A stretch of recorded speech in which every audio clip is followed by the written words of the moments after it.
So people love to throw around those riding on your parents' coattails accusations, don't they? And then there's the classic slacker label. But hey, let's set the record straight here. No, I don't have kids. And no, I'm not planning on clinging onto anyone's child anytime soon. As for getting married, well, I'll have you know I did it the old-fashioned way. No dirty tricks involved. Now let's talk family dynamics. My mother-in-law and sister-in-law, yeah, they're not exactly my biggest fans. Always with the snide remarks and baseless slander. Trust me, it's been quite the ride. Anyway, I'm Karen Williams, 35 years young. My hubby, John, is hitting the big 3 to 7 soon, and we've been happily hitched for 7 years now. Life took a turn when my dad passed away 6 years back. That's when we decided to uproot and move in with my mom. It's been the three of us under one roof ever since. Thankfully, John's a gem. He's made our home a sanctuary, blending right in with my mom. But hey, my career. It's had its fair share of twists and turns, causing me more stress than I'd like to admit. After graduating from college, I worked at my father's company where he was the CEO. But after seriously considering my aptitudes, I decided it wasn't the right fit for me and switched jobs in the first year of marriage. It was a tough decision at the time, but looking back, I'm glad I made the change. I have 2 brothers, both of whom joined our father's company. Since my mother also worked there, it seemed only natural that I would too. Eventually, the company specialized in electrical engineering, which is why I pursued and completed my degree in that field before joining my father's business. Since my whole family worked in the same place, I never doubted that was where my future lay. When I first started, I faced gossip for sure. Rumors that I only got the job because of my father. It was expected but still hurtful. Once my colleagues knew I was the CEO's daughter, there was a palpable distance and I felt excluded. No matter how hard I worked, it was always seen as riding on my parents' coattails, which was frustrating. My brothers faced the same talk but proved themselves through their abilities, so I was determined not to be left behind. I worked hard to prove them all wrong and gradually climbed the ladder of success. My boss, who evaluates our work performance, didn't go easy on me even though I am the CEO's daughter. It seemed to me he was actually stricter with me than with the average person. This meant that my promotion was purely due to my efforts, and it felt great to be recognized. But even that achievement was tarnished when people said that was because of favoritism, which really got me down. No matter what I did, it was always seen as riding on my parents' coattails, which was so frustrating. 3 years after joining the company, I met my husband. As we grew closer, I became particularly disliked by the female staff. He worked for a firm that did business with my father's company and was well liked for his competence and personality. His substantial income also made him quite a catch in the eyes of many women. I had met my husband before we saw each other at work. I used to see him often at the bookstore and the library I frequently visited. Since we bumped into each other so much, we got to the point where we'd occasionally chat, and we were both surprised when we ended up meeting at work. Our shared love of books quickly led to a relationship, but this sparked jealousy among my coworkers, leading to gossip. During our relationship, I met my husband's family, but my mother-in-law and sister-in-law disliked me. They'd often make snide remarks when my husband and father-in-law weren't around. "You have it easy with a job thanks to your father. It must be nice living without hardships." They believed I coasted through life on my parents' successes, enjoying a high salary because of them. However, my father would never hire someone without the skills, even if it was his own child. He's a family man and kind-hearted, but business is business with him. At work, he was strict and never mixed business with personal matters. My father doesn't play favorites just because I'm his child. If I didn't have the skills, I wouldn't have been hired. Certainly, I respect my father's capabilities as a CEO, and I hate those who belittle his judgment unreasonably. But when I voice this, my mother-in-law just won't have it. My sister-in-law, too, takes jabs at me for supposedly riding on coattails, and she seems to resent the close relationship I have with my husband. How on earth did someone as plain as you get married? What tricks did you pull off? My sister-in-law seems to have an even bigger problem with me because her relationships never last long, and here I am happily married to my husband. My sister-in-law, who dresses impeccably in what looks like high-end fashion, certainly turns heads, but her sharp personality seems to lead to short-lived romances. I later found out that my sister-in-law went to the same college as my brother, and she had once confessed her feelings to him but was turned down. During a family gathering, they recognized each other, and when I inquired about my sister-in-law with my brother, who seemed to know her, he told me this story. From my point of view as his sister, my brother, whom I could boast about, is earnest and hardworking, and he's also good at showing consideration for others. Plus, he's into fashion, so I guess that's why he was pretty popular with the ladies. Knowing that such a man was my brother, my sister-in-law seemed to take out her frustration from being rejected by him, becoming harsher in her attitude. So I made it a point to keep my distance when it was just my mother-in-law and sister-in-law. Moreover, when I would go to my in-laws' place and have tea, it tasted off, as if something had been added. It wasn't apparent by looking at it, but it seemed like my mother-in-law was deliberately serving me unpleasant food as a form of harassment. I thought it might be my imagination, but when I saw her smirking maliciously and ridiculing me when I pointed it out, saying I couldn't appreciate the taste, I knew it was intentional. Both of them are always sour or mean when they see you put on a friendly face in front of others, so I've learned to navigate around them to avoid their snide remarks. With the food served at my in-laws, I politely eat as little as possible to avoid being rude. If you ask whether I lived happily after marrying my husband, I'd say not quite. Even though my relationship with my husband was good, getting married meant facing more gossip at work. The backtalk at work got worse than when we were dating, and with the ongoing harassment and sarcasm from my mother-in-law and sister-in-law, I gradually lost my spirit. I found my work rewarding, but the environment was so toxic it made me wonder if this was okay, and I found myself contemplating my future more and more. During this time, my father passed away and my brother became the CEO, which led to me being gossiped about as the CEO's sister. Already shocked by my father's death, my spirit was completely broken. I felt I could no longer work at the company, yet I had always imagined I would work at my father's company, and I hadn't thought about what kind of job I might want to do. Now, years of being subjected to gossip and sarcastic comments had eroded my self-esteem, and I found myself crying at the drop of a hat, confused by my unconscious tears and not even understanding what I was sad about. I was truly at a loss. Seeing me like this, my mother and husband were really concerned and took great care of me. Supported by these two, I slowly began to recover and even consulted my mother about the future. I've been thinking about trying a different job, but I don't really have any special skills. Is there anything I can do? Saying it out loud, I got depressed thinking I had nothing to offer, and asked my mother in a disheartened voice. Then to my surprise, my mother said, "Karen, you've always loved reading and writing stories, haven't you? I think you'd be suited for a job that involves writing." Her words jogged my memory. It was true. I've always been an avid reader, and I was better at liberal arts subjects in school. I was part of the literature club, enjoyed writing novels and poems, and was active and happy. I still love reading books to this day. So, encouraged by my mother, I began to consider a career in writing. Upon reflection, I realized that a career in electrical engineering just wasn't right for me. Ever since I was a student, my mother had always told me to choose a job I loved, but back then I didn't see it. I guess my mother understood me better than I understood myself.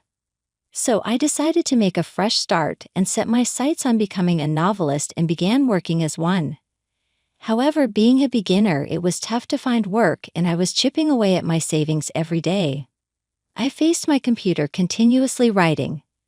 Back in the day, I was driven by the desire to prove others wrong, but now I'm working hard for myself, and despite the challenges, I find it more enjoyable. I dedicated countless hours to crafting stories, surpassing the time I spent at my previous job. Day in and day out, I immersed myself in storytelling. Slowly but steadily, my income began to climb.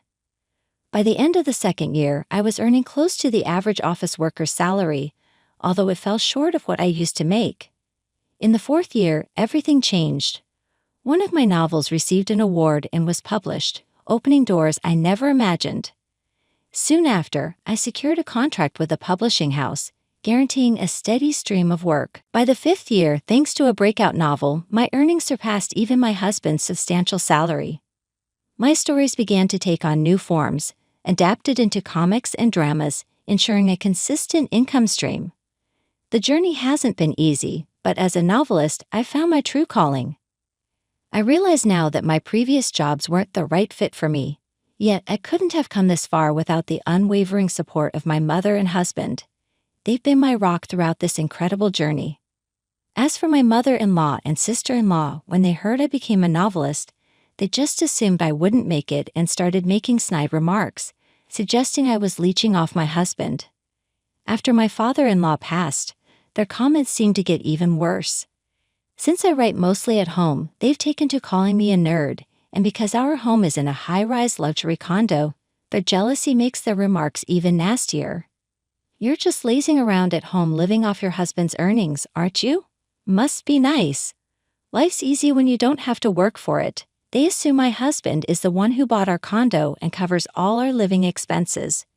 They're convinced I don't contribute financially, especially since I switched careers to become a novelist. However, the condo was actually the inheritance from my father, so my husband has nothing to do with it. Plus, the building has such great amenities that I hardly need to go out, which only strengthens their misconception that I'm a nerd.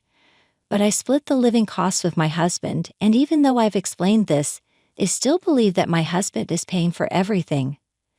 So they continue to make their comments behind his back, and I just bear it.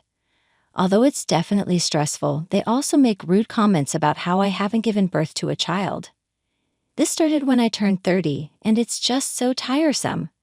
But now that I'm 35 and still not expecting, I'm starting to get worried myself. I was made to feel uncomfortable by two people, and despite explaining work matters to them repeatedly, they wouldn't listen and would just insult me. So I slyly sought advice from my mother and husband. When I was working at the company, I didn't consult anyone until I reached my breaking point.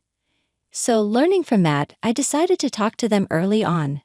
But aside from my mother, since the two are part of my husband's family and act like decent people in front of him, I made sure to convey things to him in the gentlest terms possible. "You don't have to deal with those two. I'll handle any meetings or communications with them." He knew about the period when I was emotionally unstable due to the backbiting, and out of concern, he tried to ensure I wouldn't have to see them more than necessary. Thanks to him, the occasions of being subjected to their snide remarks lessened, but there were still times when their malice got to me and brought me down. However, the thought that I have all in my mother and husband quickly helps me bounce back. As for not being able to have children, my mother, who had me at an older age, assured me there was no need to rush. "It's just not the right time yet. I had you later in my life, so there's no reason to worry." "Do you think so? All right, I won't stress about it too much, and I'll just wait patiently." Talking with my mother, considering my current workload and the negativity from those two, I thought I couldn't afford to have children now.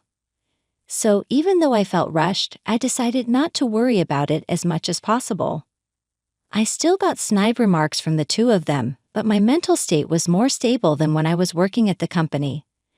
The house my father left us was well designed and well located, so I lived peacefully with my mother and husband and felt happy.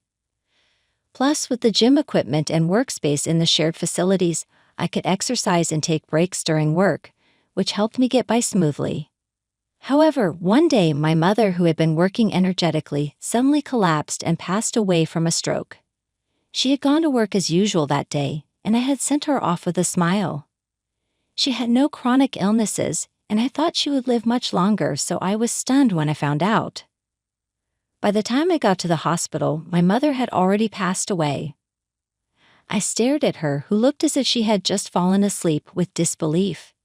It didn't seem real, but as I arranged for her funeral, my feelings finally settled down, and I quietly cried. "I can't believe she's gone so suddenly. She was fine just this morning." My husband, knowing how lively my mother was in the morning, cried with disbelief.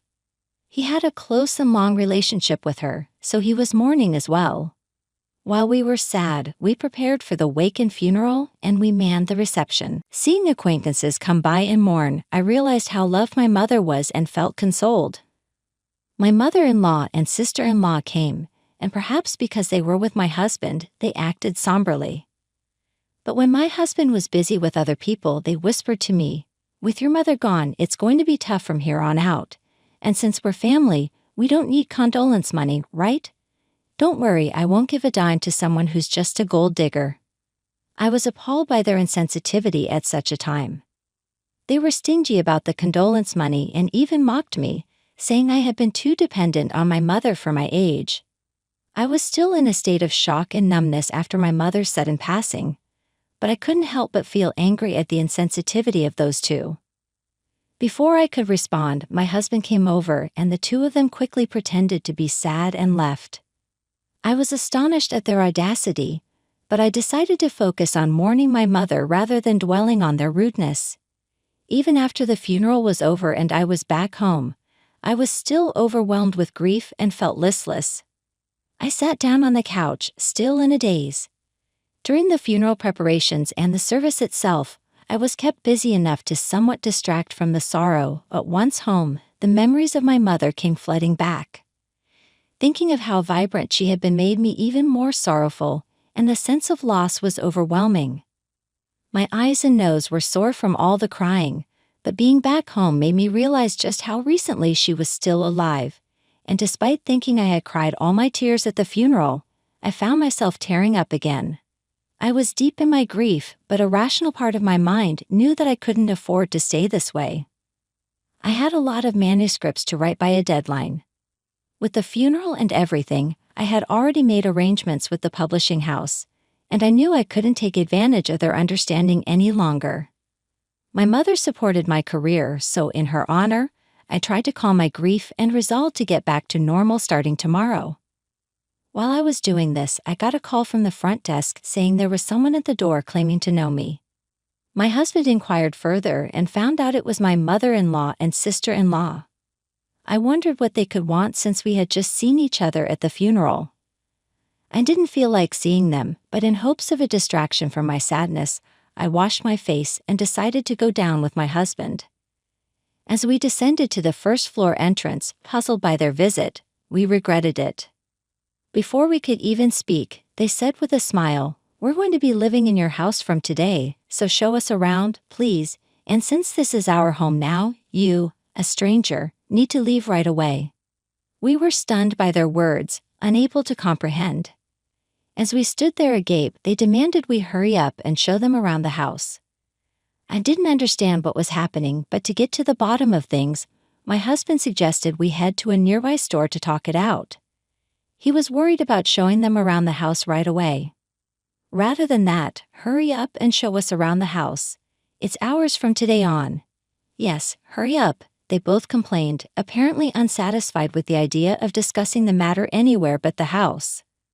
The commotion began to attract the attention of other residents at the entrance who started to wonder what was going on. Let's not cause a scene. First, please explain why you suddenly decided to live here. My husband explained that we couldn't just give them the house because my mother's estate hadn't been settled yet, and somehow my husband managed to persuade them to go to a nearby diner. After ordering drinks, we listened to their story, and the sheer absurdity of it all made my previous sorrow vanish in an instant. "That house belongs to John, doesn't it? Your mother was paying for it, but now that she's gone, rather than supporting a nerd, we might as well live there together. You should divorce that nerd you're supporting and come live with us." They seemed pretty smug about it, claiming it was a good idea. They were under the impression that the high-rise condo belonged to my husband, and since my mother passed away, they demanded that we live together. What are you talking about? My husband was bewildered by their absurd claims, which they made as if they were the most natural thing in the world. It seemed he was getting angry, especially with the insults hurled at me, but he calmly started to clear up their misunderstanding. "First off, that condo is Karen's, inherited from her father, not mine, and Karen's not unemployed. She has a job." I explained that I was the owner of the condo, which was part of my father's legacy, and that I was working as a best-selling novelist. However, they wouldn't accept it. A novelist, that's hardly a stable income.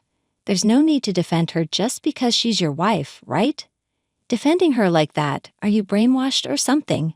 You'd better divorce her quickly. I even mentioned my works that were already popular in the media, but they laughed it off, calling it a lie.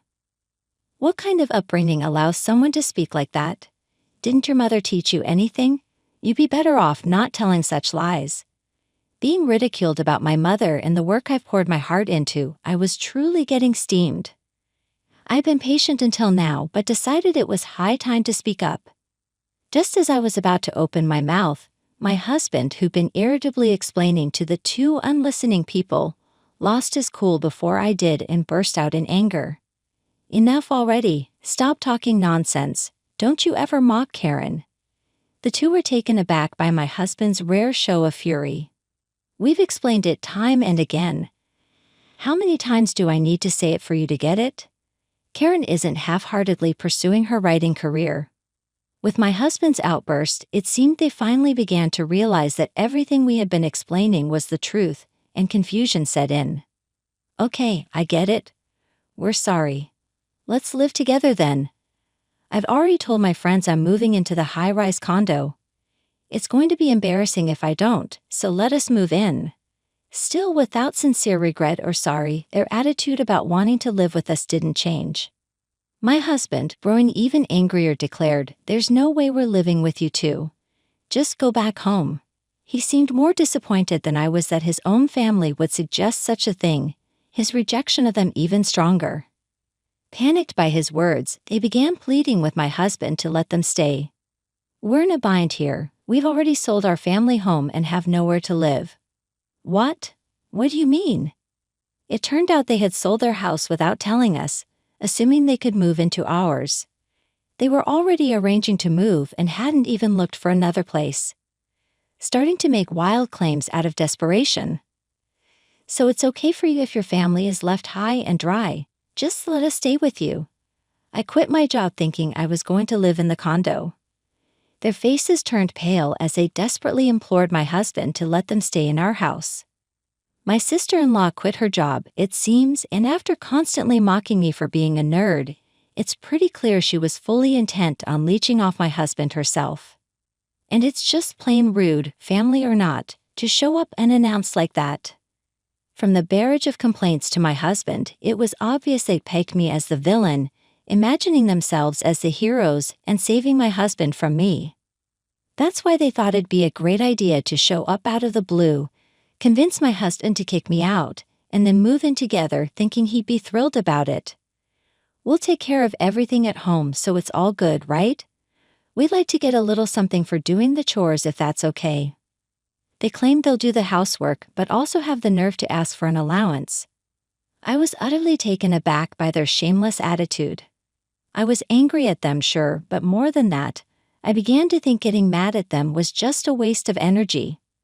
My husband started getting even angrier with their audacious behavior. "If you're going to sell the family home, why wouldn't you say a word to me about it? It's your doing, so if there's no house, that's not my problem." He flat out refused, and when they realized they couldn't persuade him, they had the gall to ask me to do it. "Hey Karen, could you please talk John into letting us stay? We won't tell you to leave, and it's fine if you live with us. If things stay as they are, we're out of options. Please convince him." After all the ridicule toward me, what arrogance they had. It's my house and my name, yet they act so high and mighty. I've always detested the idea, but if I ever lived with them, I'd surely be tormented. Before I could sarcastically refuse, my husband burst out again, exploding with anger. "Enough is enough. After all the crap you've given Karen, you've got some nerve. Just stop asking for a share of the home sale money and go back where you came from. I don't even want to see you two anymore." And with that, he made an outright declaration of disavowment. Despite their persistent attempts to cling to my husband, we ignored them, settled the bill, and promptly left the restaurant. They still shamelessly showed up at our upscale condo from time to time, unrepentant. After I explained the situation to the building manager, they warned those two that if they kept making a racket, the cops would be called and sent them away. But they still showed up, lurking around the front door, badgering my husband to let them move in or to give them financial help. When my husband finally got fed up and threatened to call the police, they stopped coming around. Looks like he was serious about cutting ties. I went ahead and took the necessary legal steps to disown them. But then my phone was flooded with messages and emails begging to live with us and asking for money. It got so overwhelming that I had to block their numbers.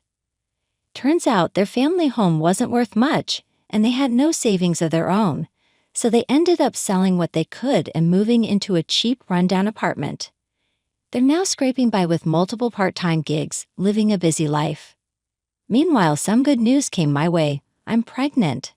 After worrying for so long about not being able to have kids, this news brought me immense joy and a glimmer of hope. With the constant messages finally silenced, I'm determined to be the kind of mother my child can always feel safe with, just like my own mother. And as I eagerly await the arrival of my baby, I remain dedicated to my work.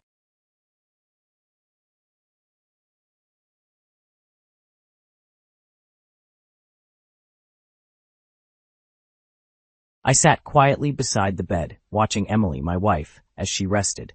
She was overdue, and each day seemed to stretch endlessly, a quiet anticipation hanging in the air. "Emily," I whispered, brushing a strand of hair from her forehead. She stirred, her eyes slowly opening.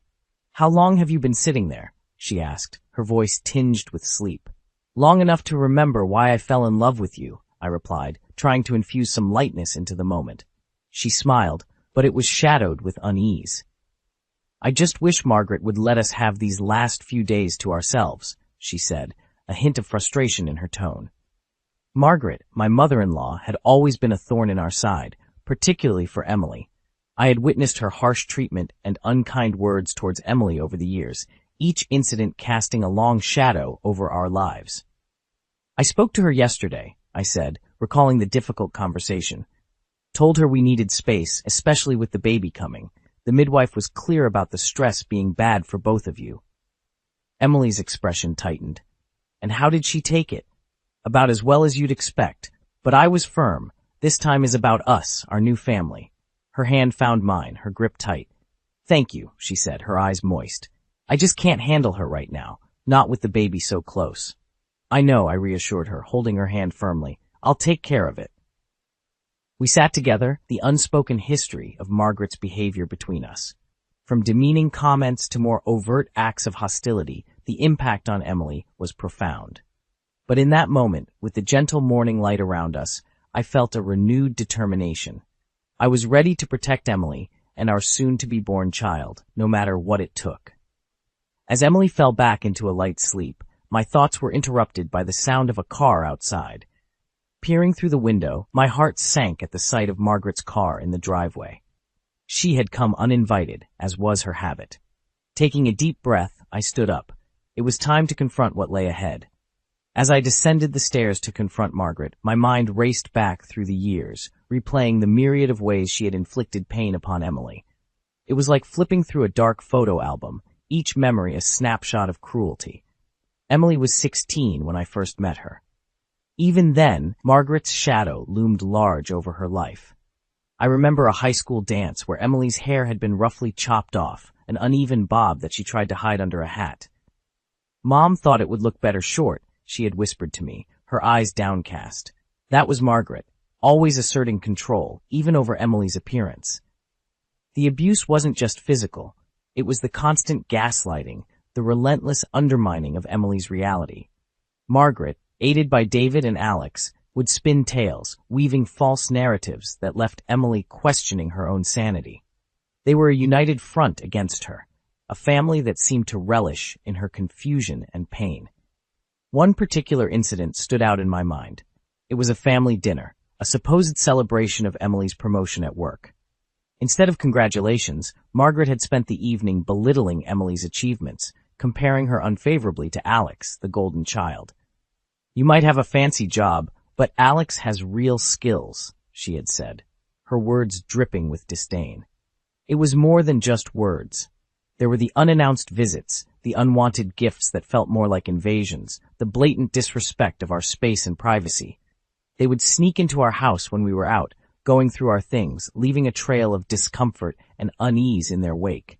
Their treatment of Alex was a stark contrast. Nearly 40, he lived a life devoid of responsibility or consequences, his every need catered to by Margaret. He was a bully, both physically and verbally abusive, not just to Emily, but to his own parents. Yet, in Margaret's eyes, he could do no wrong. These memories fueled my resolve as I opened the front door. Margaret stood there, her expression one of feigned concern. "Margaret," I greeted her, my tone measured. "What brings you here today?" "I just wanted to see how Emily is doing. You know, with the baby coming and all," she said, her voice dripping with insincerity. "I've told you, Emily needs rest and space. Your visits are stressing her out." Margaret's face twisted into a scowl.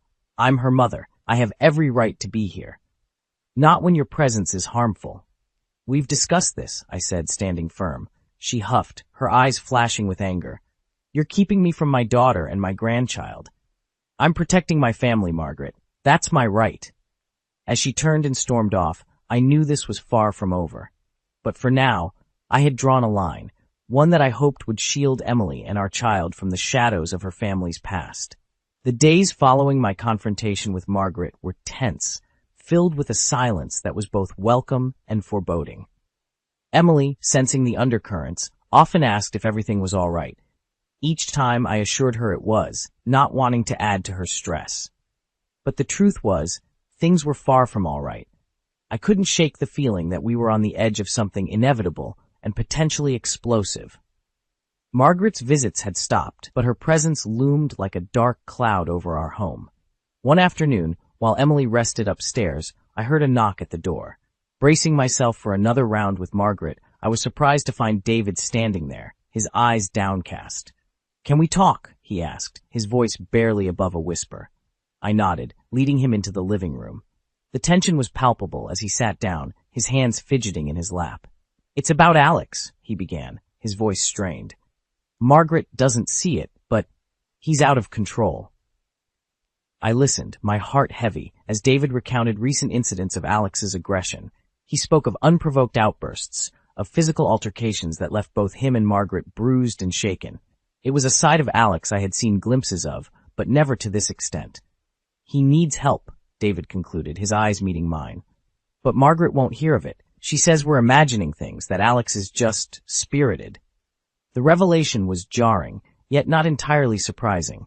The family's denial of Alex's behavior, their refusal to acknowledge the damage he caused, was a pattern long established. "I agree, he needs help," I said. "But if Margaret won't see it..." David nodded, a look of resignation on his face. "I just thought you should know, for Emily's sake." After he left, I sat alone, processing the conversation. The situation was more complex than I had realized. It wasn't just Margaret's treatment of Emily. It was the entire family dynamic, a toxic environment that enabled and excused Alex's behavior. I knew then that protecting Emily and our child meant more than just keeping Margaret at bay. It meant acknowledging the brokenness of her family, and perhaps accepting that some fractures were beyond repair. That night, as I lay beside Emily, her hand resting on her swollen belly, I felt a resolve harden within me. Whatever it took, I would shield them from the storm that was brewing, even if it meant cutting ties with a family that was drowning in its own dysfunction. In the days that followed the family gathering, Emily and I talked long into the nights, unraveling the years of manipulation and control exerted by her family. It was a painful process, each conversation unearthing more of the buried trauma she had endured. One evening, as we sat in the living room, Emily's phone buzzed with a message. It was from her cousin, someone we rarely heard from. The text was brief but jarring. "Heard what happened at the dinner. I'm sorry. You deserve better." This simple message from an unexpected source was like a small crack in a dam, and slowly the truth began to seep through. Over the next few days, more messages arrived, each one shedding light on the false narratives that Margaret and her family had spun about us. "We always wondered why you seemed so distant at family events," one read. "I heard your mom talking about how difficult you were, but it never added up," said another. Each message was a revelation, peeling back the layers of deceit we had been enmeshed in. It became increasingly clear that Margaret's influence extended far beyond what we had imagined, tainting our relationships and reputation within the wider family. The most damning revelation came from an unexpected source. David, in a rare moment of candor, confided in me about the extent of Alex's hold over the family. "He's threatened us, you know," David admitted, his voice barely above a whisper. "If we don't do as he says, he becomes violent. We're afraid of him." This confession was a chilling insight into the dysfunction at the heart of Emily's family. Alex, enabled and protected by Margaret, had become a tyrant in his own home, his actions unchecked and excused. As these truths came to light, Emily's resolve hardened. "We can't be part of this anymore," she said one night, her voice steady despite the tears in her eyes. "It's not just about us now, it's about our child. I won't let them grow up in the shadow of this madness." I held her close, my own emotions a tumult of anger, sadness, and protective fierceness. "We'll start anew," I promised. "We'll build our own family, free from all this." The decision to cut ties with her family was not an easy one for Emily, but it was necessary. We began the process of disentangling our lives from theirs, each step a move towards freedom and healing. As we prepared for the birth of our child, I felt a weight lifting from our shoulders. We were stepping out of the shadows into a future we would shape on our own terms. The day our child was born was a day of mixed emotions. As I held our baby for the first time, looking into those innocent eyes, I felt a surge of love and protectiveness unlike anything I had ever known. But lurking in the back of my mind was the knowledge of the confrontation that awaited us. Emily, exhausted but radiant, cradled our baby gently. "We did it," she whispered, her eyes shining with tears. "We have our family now." I nodded, my heart swelling with pride and love. But as we basked in the joy of our new arrival, I couldn't shake the feeling of impending conflict. Margaret had made it clear she expected to be a part of our child's life, but after everything, that was impossible. In the days that followed, as we adjusted to our new life, the reality of our situation became increasingly clear. Margaret's attempts to insert herself into our lives intensified. She called repeatedly, each message a mix of sweet talk and veiled threats. The final straw came one afternoon when we found a pile of gifts outside our door, all from Margaret. Among them was a note, "To my grandchild, who I will see, no matter what." That night, Emily and I sat down and made the decision. We would go completely no contact with her family. It was the only way to protect our child and ourselves from the cycle of abuse and manipulation. The process was painful, filled with legal consultations and emotional discussions. But with each step, I felt a sense of liberation, as if we were shedding the weight of years of oppression. As I watched Emily with our baby, her laughter free and unburdened, I knew we had made the right choice. We were starting anew, creating a family built on love, respect, and safety. Our journey was not without its challenges. There were moments of doubt, of fear that we had severed ties with the only family Emily had ever known. But in those moments, we found strength in each other and in the love we had for our child. We moved to a new home, a place untainted by the past. Here, in this space of our own making, we began to heal. Our child grew, surrounded by love and free from the shadows that had once loomed so large. In this new dawn, we found peace. We had stepped out of the darkness and into a future of our own choosing. Our family, though small, was a fortress against the turmoil we had left behind. As I looked at Emily and our child, I felt a profound sense of gratitude. We had weathered the storm, and in its wake, we had found something precious, a life of our own, filled with hope and endless possibilities.